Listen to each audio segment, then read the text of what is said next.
Leïla, qui est, je le rappelle, responsable du mouvement Génération pour le Lot, que nous accueillons chaleureusement ici.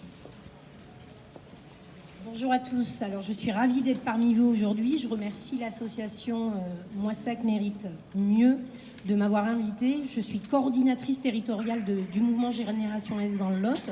Je suis très intéressée par ce qui se passe à Moissac. C'est pas la première fois que je me déplace. Je suis déjà venue dans le cadre des élections régionales à l'époque.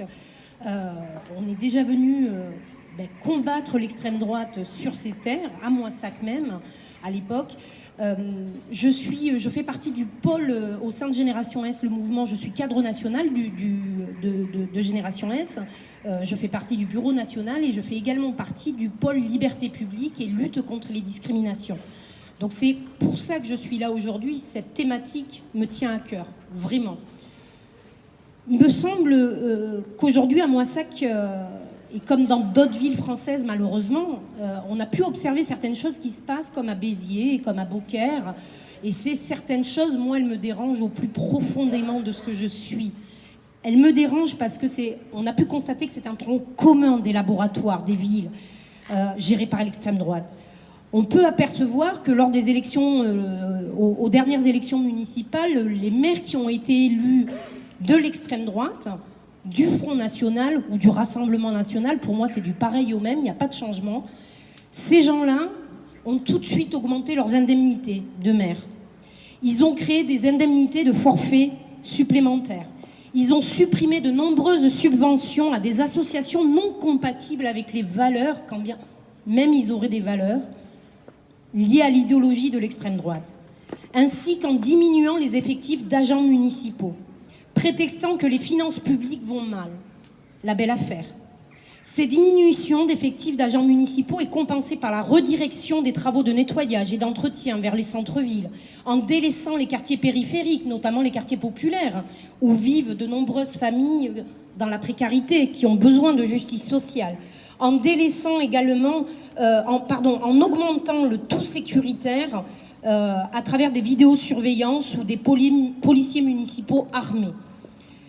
Les ennemis phares de l'extrême droite, des maires de l'extrême droite, sont la Ligue des droits de l'homme, le Secours populaire, la CGT, le syndicat Visa, qui est habilité uniquement à lutter contre l'extrême droite.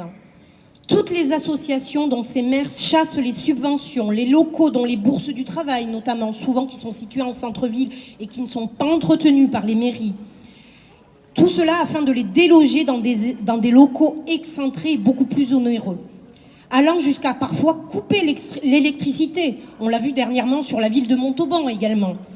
Allant parfois donc jusqu'à couper l'électricité, parfois à la bourse du travail, parfois à des associations qui sont jugées indésirables, en leur demandant de quitter les locaux sans préavis.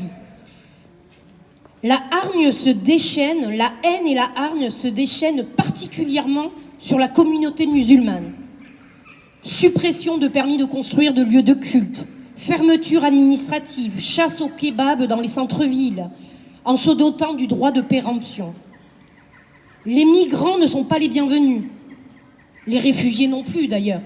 Je crois qu'actuellement sur la mairie de Moissac, nous n'avons pas vu d'appel à soutenir l'accueil des migrants, que ce soit de l'Ukraine ou d'autres pays, puisqu'il y a d'autres pays en guerre en France, dans le monde, pardon. Les migrants sont stigmatisés comme faisant fuir les investisseurs de la ville, source de toutes les incivilités et insécurités. Réduction ou subvention concernant les associations qui œuvrent en faveur de l'accueil ou de l'accompagnement des migrants, même si ces lieux d'accueil appartiennent à la municipalité. Augmentation des services de police jusqu'à 30% parfois, en renforçant le sentiment d'insécurité auprès de la population qui est plus en attente de protection sociale, mais pas de sécurité. Je ne crois pas que quand on se balade, on se fasse agresser au quotidien. Les gens demandent de la sécurité, de la protection plutôt que de la sécurité. Les gens demandent de la justice sociale plutôt que de la sécurité. Les déplacements forcés des agents municipaux, en les poussant parfois à la porte pour les remplacer par des amis politiques, souvent dans des classifications supérieures et beaucoup mieux rémunérés que les agents qui étaient en poste précédemment. La sécurité est le cheval de bataille de l'extrême droite.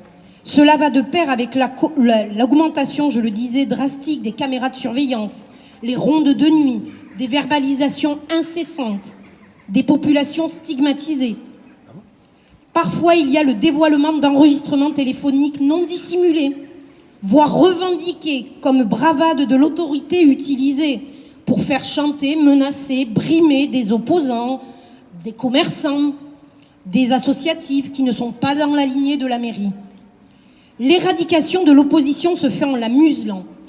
Pas de temps de parole au sein des conseils municipaux, en coupant les micros des opposants, des élus opposés au maire en place, en imposant de nouvelles règles comme le droit de ne poser qu'une seule et unique question.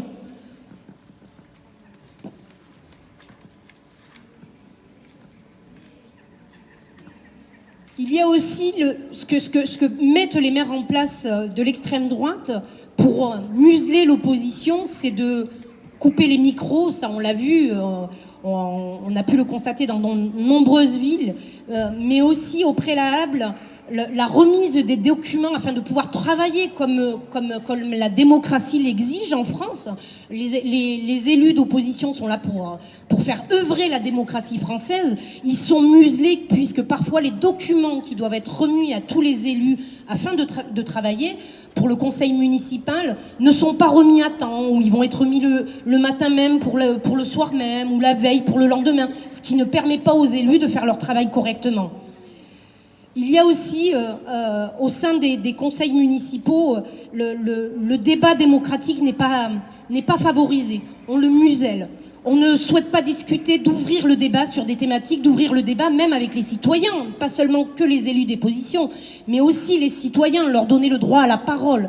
Il y a un refus constant d'ouvrir le droit à la parole aux gens, mais aussi en multipliant malheureusement les actions en justice.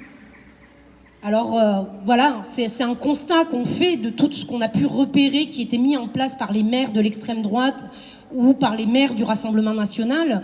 La liste, elle est malheureusement pas exhaustive et elle est longue. Voilà, merci à vous. Merci beaucoup Leïla, tu as